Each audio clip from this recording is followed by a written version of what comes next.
So this video is about my new 2020 Chevy Silverado 1500. This has got the 6.2 in it, four-wheel drive. I've had the truck for about 2 months, roughly 2 months. I got it, the year-end clearance deals, and it's been a great truck so far. I have no complaints. The only issues that I've had with it, I caused myself directly, so I can't complain. But let me show you some of the things that I've modified on it so far.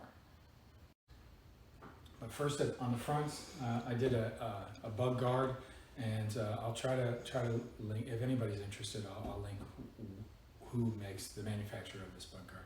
But I did the bug guard, and I like this bug guard because I thought it looked cool, and it also it's got this light which turns on and off with the truck. This it's all the light does this, but it's cool. I thought it gave it a little bit more aggressive look, I guess.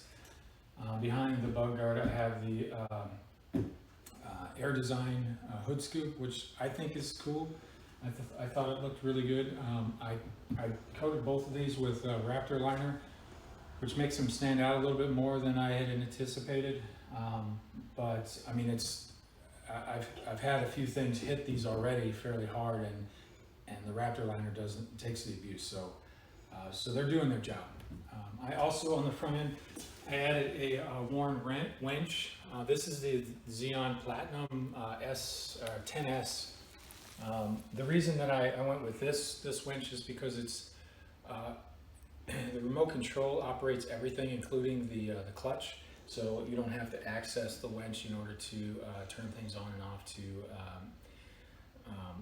to get it to free spool. It's just a click of the button on the Wench remote, and I like that. So I also did not want to have to buy a new bumper just to put the Wench on, because there's a lot of space behind this the stock bumper. So essentially all I did was cut a little bit of the plastic away and mounted the Wench. It's almost flush, but not quite. It does stick out a few extra inches, but I like it, and it works pretty well. Anyway, so that's the front. I also added so I put bigger rims and tires on it. These are the Asante rims. I'll put the description of the rims if you're interested. But I like this style because it gives it more of a mechanical look. These are 20-inch rims. I had to stay with a slightly larger rim because of my brakes. My brakes are fairly large. So anyway, 20-inch rims, 35 by 12.5 tires, which fit pretty good. It's got a negative offset. It's got a negative 19 offset. I think it's negative 19 offset, so it sticks out a little bit further. And it also, in order to get this to fit with no rubbing at all, full articulation, also full lock both ways. It does not rub at all.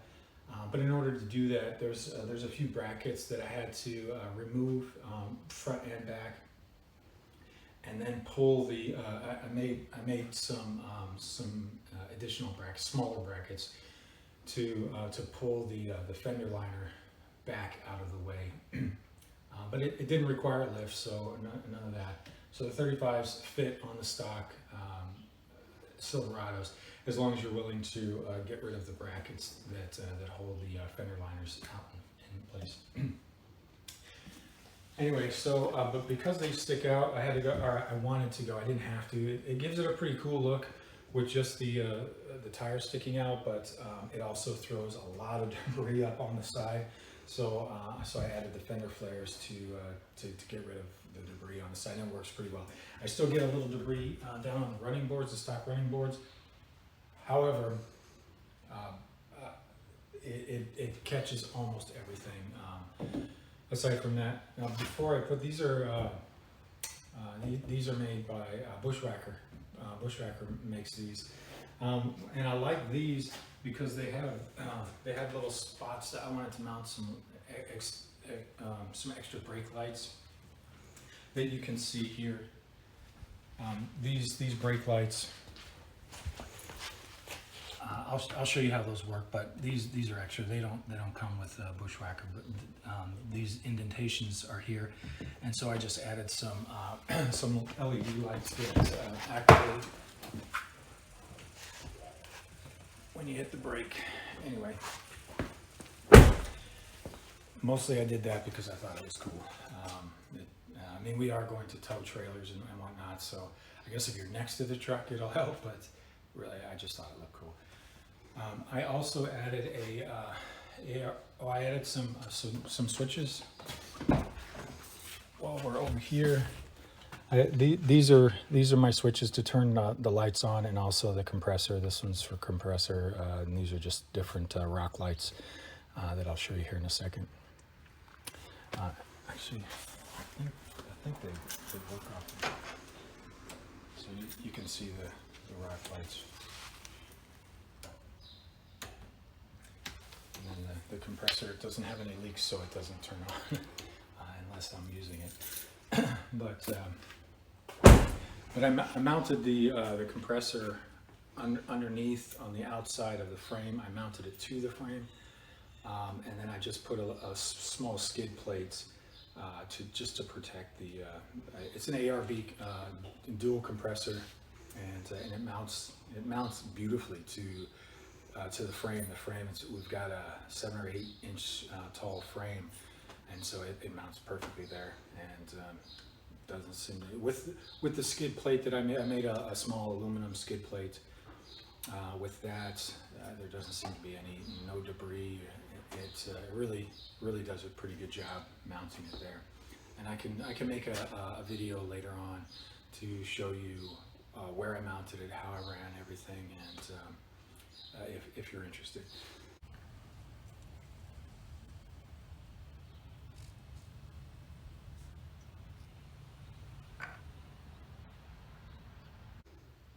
So I think that's basically everything. Oh, and let me show you some of the things that I did under the hood so that you can see how the wiring is done.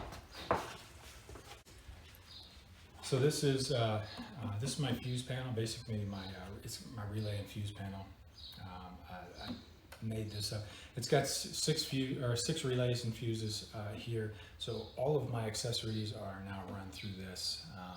All of the brake lights, the rock lights, and several additional lights, like off-road lights. They're all run through this, which worked out pretty nice. I did have to tap into one fuse, and this one seemed to be the best fuse. I forget which fuse this is, but this is essentially your running lights. I tapped into your running lights, so that it's the closest I could get to the accessory. So when the running lights turn on, basically when you turn your accessories on, you click the key fob, or you turn your vehicle on, you get power to everything here. So when you turn everything off, it turns power off. So in case of a short or whatever, you don't have to worry about draining your battery. Anyway, and then I added a couple of spots to hook up main cables. For example, the Wench. The Wench has some pretty heavy cables, and so I added some spots for that. But I think it looks pretty good. There's a few things that I would do differently if I had to do it over again, but otherwise I think it looks pretty clean.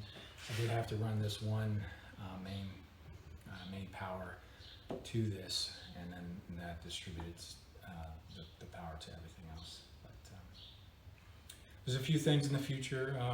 If this goes well and I can afford some of these things, I do have some more plans for this truck. But I also have a Jeep, and we have plans for an Airstream, so maybe we'll talk about those in the future. But anyway, that's it.